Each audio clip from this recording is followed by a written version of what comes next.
اعوذ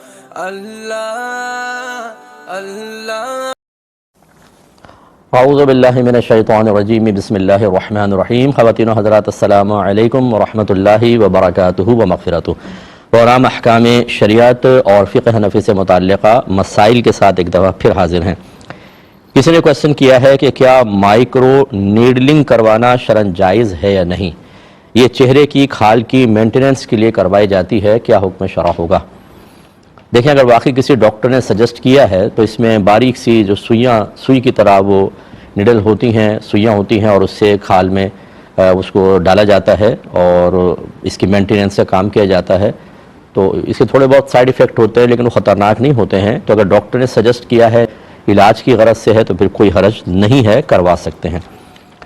ایک بہن نے کویسچن کیا کہ کیا یہ جو ہم شناختی کارڈ بنوانے جاتے ہیں، کبھی پاسپورٹ بنوانے کے لیے جاتے ہیں تو لائن بہت لمبی ہوتی ہے، تو وہاں کچھ ایجنٹ ہوتے ہیں جو کہتے ہیں اگر آپ ہمیں پیسے دیں تو ہم لائن اسکپ کروا دیں گے، یعنی آپ کو آگے جا کر کام کروا دیں گے. کیا حکم شرع ہوگا؟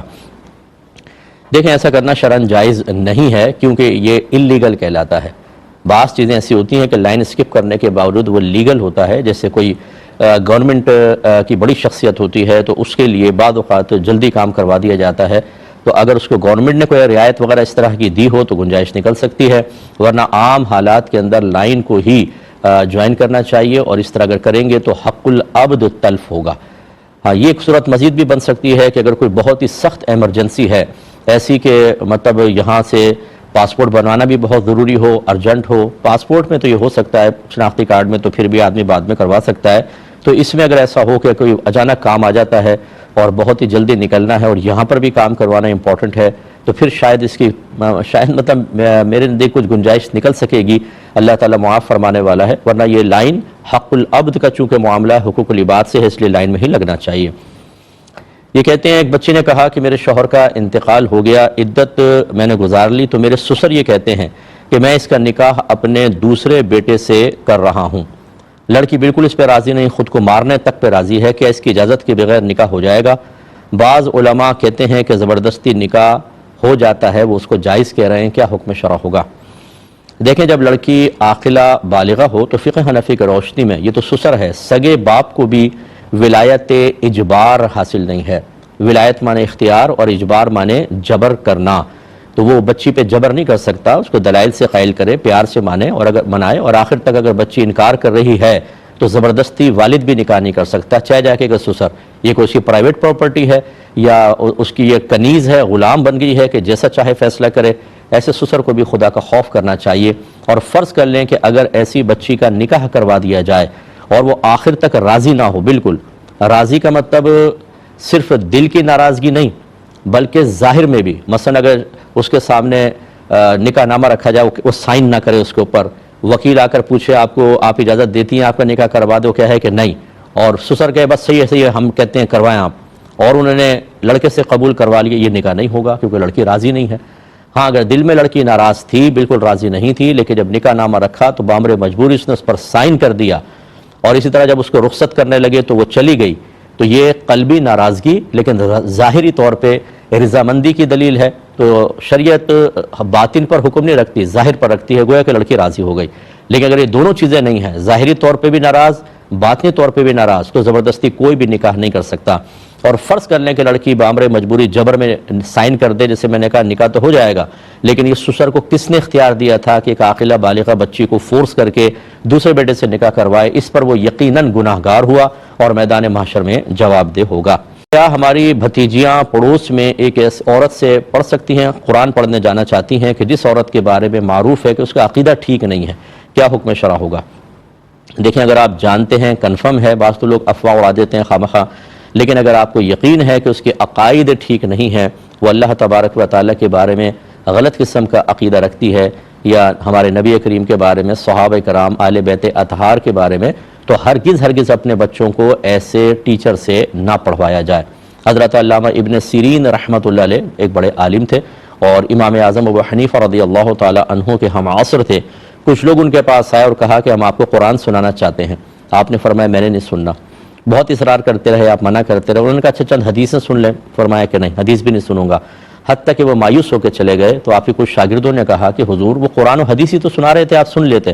تو آپ نے ارشاد فرمایا کہ اصل میں یہ بد عقیدہ لوگ تھے، ان کے عقیدے میں خرابی تھی، یہ مجھے قرآن تو سناتے لیکن اس کی تعویل و تفسیر اپنی طرف سے کرتے، ایسی حدیث تو سناتے لیکن شرح اپنی طرف سے کرتے، اور میرے ایمان میں خلل پیدا ہونے کا امکان تھا، اس لیے میں نے نہ قرآن سنا نہ حدیث۔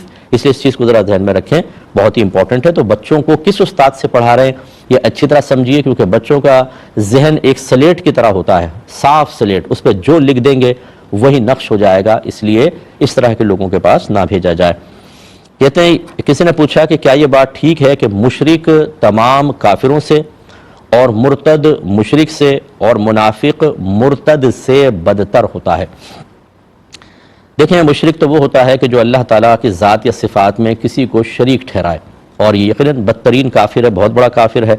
اور بعض اوقات ایسا ہوتا ہے کہ کوئی مشرک نہیں ہے لیکن حکم کفر اس کی طرف متوجہ ہو جاتا ہے، جیسے ضروریات دین میں سے کسی چیز کا انکار کر دینا۔ مثلا کوئی کہتا ہے میں ساری کتابیں، آسمانی کتابیں مانتا ہوں، قرآن کو نہیں مانوں گا، یا تمام نبیوں کو مانتا ہوں لیکن نبی کریم صلی اللہ علیہ وسلم کو تسلیم نہیں کروں گا، تو یہ کافر کہلائے گا، مشرک نہیں ہے۔ تو مشرک بھی بدتر ہے اور کافر بھی بدتر ہے، لیکن مشرک اس کے مقابلے میں یقیناً بدتر ہے کہ وہ دو چیزوں کا انکار کر رہا ہے، کہ ضروریات دین کا انکار کرتا ہے، گویا کہ دوسرے خدا کو مان کر، اور پھر شریک بھی ٹھہرا رہا ہے۔ اور مرتد مشرک سے یقیناً بدتر ہے، کیونکہ مرتد وہ ہوتا ہے کہ جو پہلے کلمہ اسلام پڑھ لے اور پھر کوئی ایسا کام کرے کہ وہ اسلام سے باہر ہو جائے، مثلا اپنا مذہبی تبدیل کر لے اور کوئی اور کسی اور مذہب میں داخل ہو جائے، اور یا پھر وہ وہی جیسے میں نے عرض کیا کہ ضروریات دین میں سے کسی شے کا انکار کر دے۔ ضروریات دین سے مراد ایسے مسائل ہوتے ہیں جن کو تمام، یعنی جن کا تعلق عقائد سے، اعتقادات سے ہوتا ہے، تمام علماء ان کو جانتے ہیں اور ان کی صحبت میں رہنے والی اکثر عوام جانتی ہے، وہ اتنے معروف ہوتے ہیں، جیسے اللہ تعالیٰ کی ذات اور صفات، آسمانی کتابیں، جنت، دوزخ، جن، فرشتے، تقدیر، آخرت، نبوت، رسالت، انبیاء، رسول سے متعلق بنیادی عقائد۔ ایسی نماز کی فرضیت، روزوں کی فرضیت، جمعے کی فرضیت کا کوئی انکار کرے تو یہ ضروریات دین کا انکار کرنا لازم آتا ہے۔ تو ایسا شخص مرتد ہو جاتا ہے اور اس کے پچھلے سارے اعمال برباد ہو جاتے ہیں، اور مرتد بھی بدترین ایک جہنمی ہوگا۔ اور منافق جو ہے وہ تو وہ شخص ہوتا ہے، منافق اعتقادی، جو زبان سے کہتا ہے میں مسلمان ہوں لیکن دل سے وہ ایمان نہیں لاتا ہے۔